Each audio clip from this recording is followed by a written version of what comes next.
Hi everyone, my name is Aarti. My YouTube channel name is Physics with Aarti. In this channel I teach you physics which related to class 9, 10, 11, 12, BSc and MSc. Again जिसमें से पहले से मेरे channel में physics related video देखी है उसे पता है कि मेरी क्लास 11 का chapter work energy and power चल रहा है, जिसमें से एक मैंने आपसे कहा था कि मैंने स्टूडेंट टॉपिक पढ़ाऊंगी. So without any wasting of time let's begin start. Conservation of mechanical energy in case of freely falling body. This is the most important for the 11th class.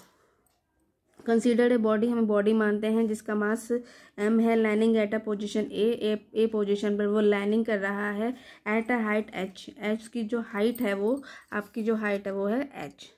ठीक, फिर उसके बाद अबव द ग्राउंड से ऊपर, और as the body fall, जैसे body गिरती है, इट्स काइनेटिक एनर्जी इंक्रीजेज, उसकी काइनेटिक एनर्जी इंक्रीजेज हो जाती है at the expense of potential energy. Potential energy को खर्च करने में मीन्स काइनेटिक एनर्जी बढ़ जाती है. ये रही हमारी बॉडी जहाँ पे इसकी VL मतलब वेलोसिटी 0 है, B पर इसकी वेलोसिटी V है और C पर V डैश है. A और C के बीच की हाइट h है, A और B के बीच की हाइट x है और B और C के बीच की हाइट h माइनस x है. यदि मैं पॉइंट A की बात करूँ तो इसमें क्या होगा, बॉडी क्या होगी रेस्ट में, जो कि आपको भी फिगर से मैंने दिखाया यहाँ पे. तो काइनेटिक एनर्जी की वैल्यू क्या होगी 0 और पोटेंशियल एनर्जी की वैल्यू क्या होगी mgh. देन यदि मैं टोटल की बात करूँ, मतलब kinetic energy plus potential energy की बात करूँ, तो मेरी E की वैल्यू क्या आ जाएगी, K प्लस यू है इक्वल टू mgh. और K प्लस यू मतलब kinetic energy plus potential energy क्या होता है, total mechanical energy. Point B की बात करूँ मैं, एक बॉडी जो है हमारी वो fall freely through height x, जो कि मैंने आपको भी x दिखाई थी, और रीच द पॉइंट B, और B पर हमने वेलोसिटी के मान थी v. तो देन यदि हम वाली क्वेश्चन का यूज़ करें v² minus u² is equal to 2as, तो u की वैल्यू हो जाएगी 0, s की वैल्यू क्या है यहाँ पे डिस्टेंस x है, तो v² is equal to 2gx, k is equal to half mv², v² की वैल्यू 2gx रखेंगे, mgx इसकी वैल्यू आ गई. u की वैल्यू क्या होती है mgh, और वहाँ पे हमने क्या हमारी h की वैल्यू क्या मानी जाएगी यहाँ पे h माइनस x. क्यों, एट पॉइंट B की बात चल रही है. E physical total kinetic energy क्या आ जाएगी mgx plus mgh minus x for point B के लिए.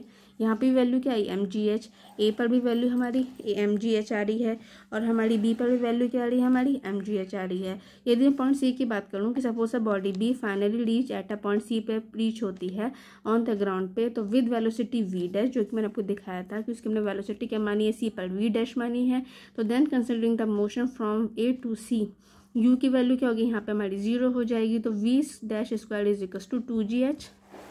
अब मैं यहाँ से अगर इसकी वैल्यू निकालना चाहूँ तो kc की वैल्यू क्या हो जाएगी हाफ एम वी डैश का स्क्वायर, v डैश का square is equal to 2gh, और वैल्यू क्या आ गई mgh. uc की वैल्यू क्या हो गई mgh, h की वैल्यू 0 थी C पॉइंट पर, तो यहाँ पे इसकी वैल्यू आ गई 0. और यदि मैं EC पर टोटल वैल्यू की बात करूँ तो वो वैल्यू आ जाएगी kc plus kuc equal to mgh. तो A B C तीनों पे हमारी वैल्यू क्या आई mgh.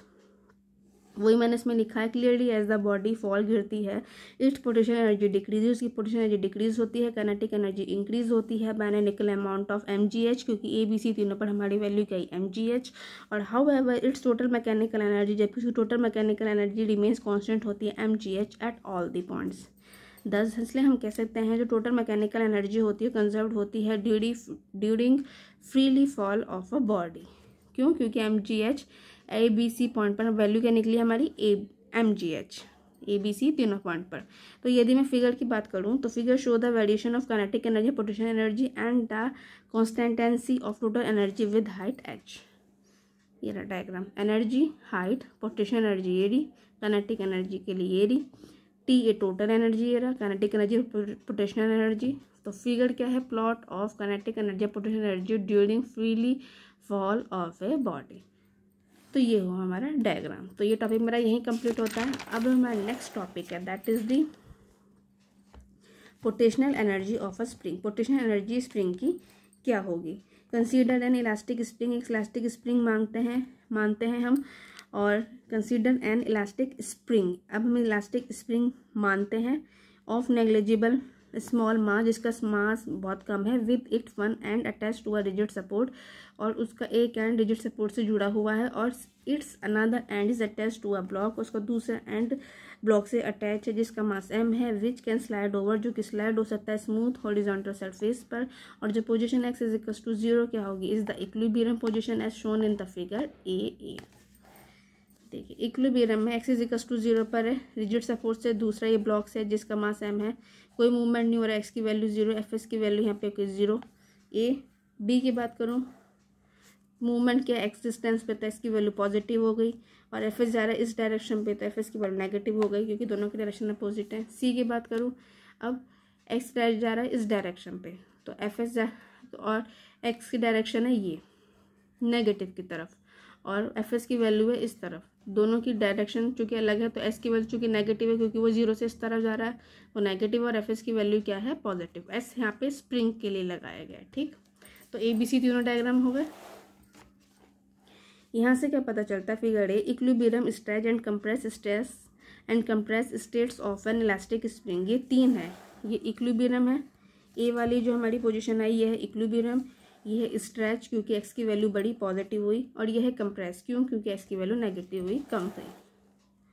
यहाँ से क्या पता चलता है, यहाँ से पता चलता है कि when the spring is stretch, जब स्प्रिंग को स्ट्रेच करते हैं फिगर ए बी में जो मैंने आपको दिखाया, और कंप्रेस फिगर ए सी में जो मैंने आपको बताया, बाय पुलिंग और पुशिंग के द्वारा जो ब्लॉक होता है, a spring force F S being to act, एक एफ एस फोर्स लगता है स्प्रिंग में टू द इक्विलिब्रियम पोजीशन की तरफ, और according to the Hooke's law के अकॉर्डिंग जो स्प्रिंग फोर्स होता है एफ एस वो डायरेक्टली प्रोपोर्शनल टू होता है displacement of the block from the equilibrium position, means F S proportional to X, और जब प्रोपोर्शनलिटी का साइन हटाएंगे F S is equals to minus के एक्स, और जो प्रोपोर्शनलिटी कॉन्स्टेंट है K is called the spring constant, इसे हम कहेंगे यहाँ पे स्प्रिंग कॉन्स्टेंट, और इसकी यूनिट ऐसा यूनिट होगी न्यूटन पर मीटर।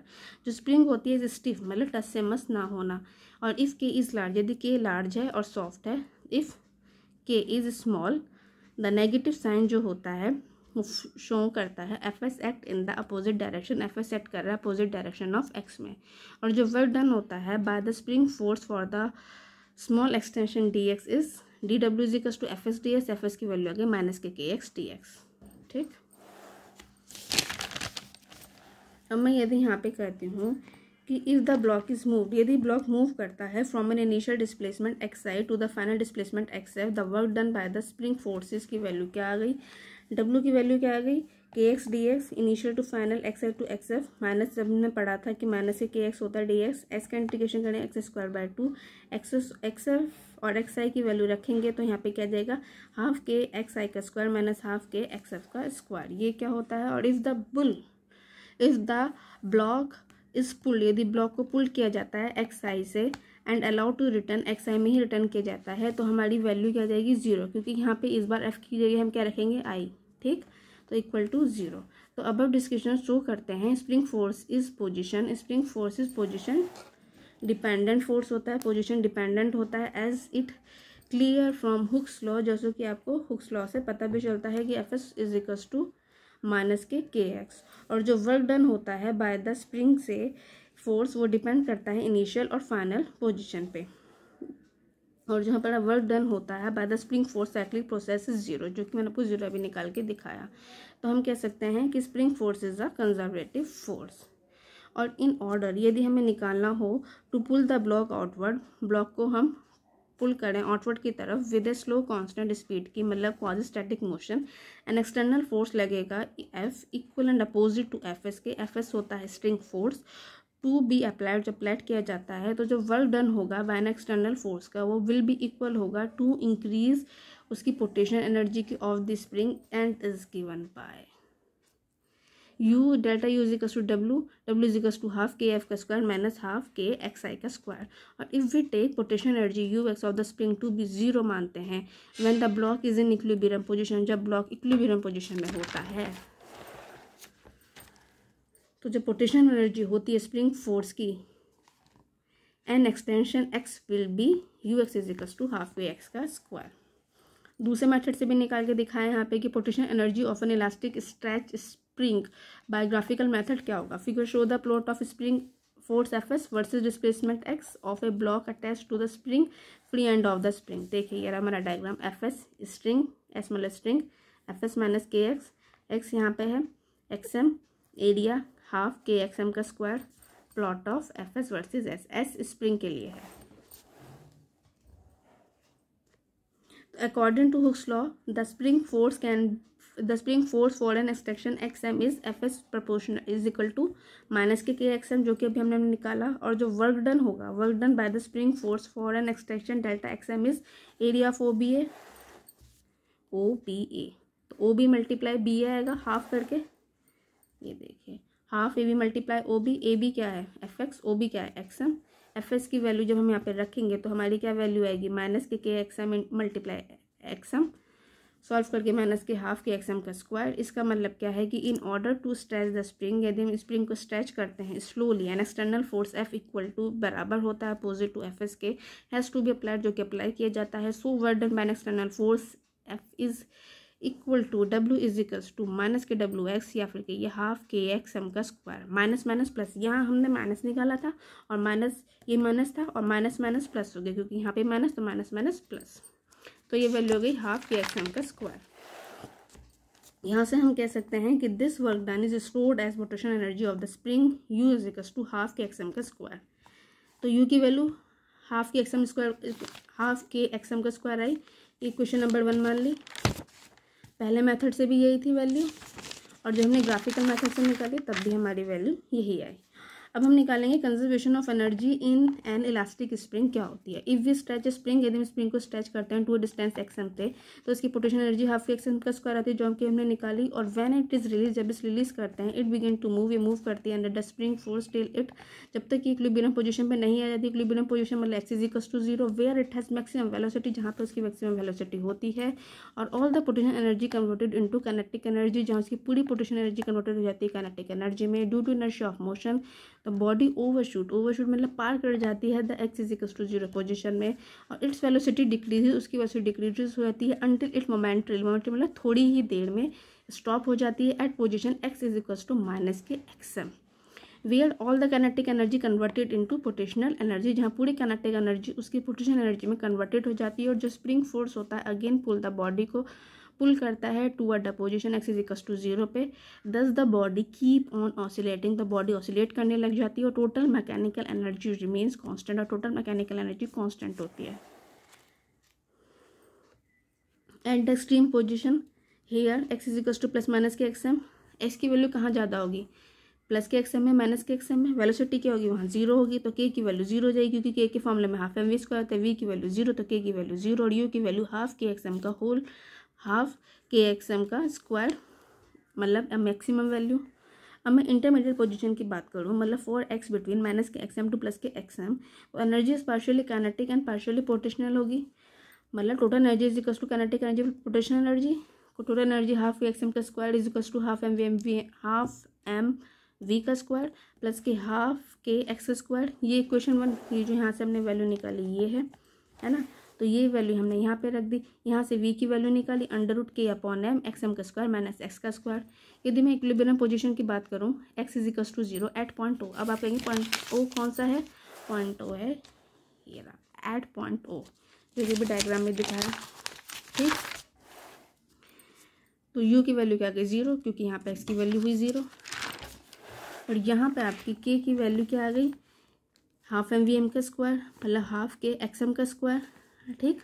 एट पॉइंट ए पर मैक्सिमम स्पीड की वैल्यू अगर v की वैल्यू यहाँ से निकलो तो क्या आएगी under root k upon m x M.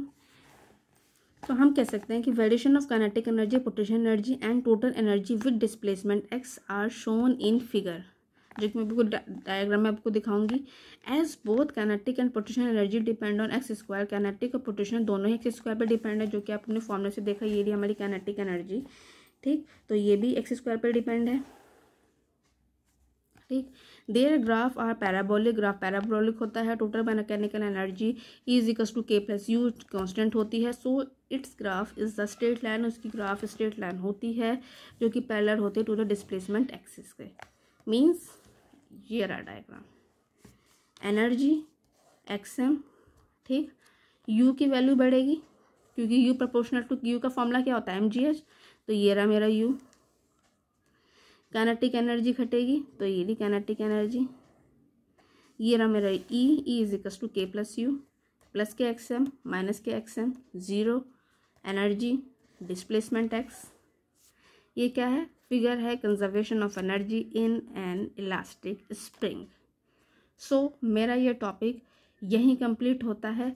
Again मैंने जितना भी आप लोग को पढ़ा दिया है उससे रिलेटेड कोई भी टॉपिक पूछना हो तो कमेंट बॉक्स में कमेंट कर सकते हैं। मेरी 100% कोशिश रहेगी कि मैं आपकी प्रॉब्लम का सॉल्यूशन कर सकूं जो फिजिक्स से रिलेटेड है। 11th क्लास के स्टूडेंट तो सुन ही रहे हैं, 9th 10th 12th BSc MSc के स्टूडेंट को फिजिक्स से रिलेटेड कोई भी टॉपिक पूछना हो तो भी कमेंट बॉक्स में कमेंट कर सकते हैं। मेरी 100% कोशिश है कि मैं आपकी प्रॉब्लम का सॉल्यूशन कर सकूं जो फिजिक्स से रिलेटेड है। Again please please please subscribe my YouTube channel which name is physics with Aarti, क्योंकि यदि आप चैनल को सब्सक्राइब करेंगे तो मुझे मोटिवेशन मिलेगा और मैं ऐसे ही नोट्स अपने चैनल में आप डालती रहूँगी। Because notes are most important. आप किसी भी चीज़ को कितना भी समझ लीजिए, लास्ट पेपर में आपको नोट्स लिखने होते हैं जिसके बेस पर आपके एग्जाम में डिवीजन बनती है। So for examination purpose notes are most important. So please please please subscribe my YouTube channel which name is physics with Aarti and also share with the friend ताकि उनको भी आपकी तरह नोट्स प्रोवाइड हो सके। So please please please subscribe my YouTube channel which name is physics with Aarti. Next video में हम मिलते हैं अपने चैप्टर 7 के साथ, जिसका नाम है system of particles and rotational motion. Okay student, bye.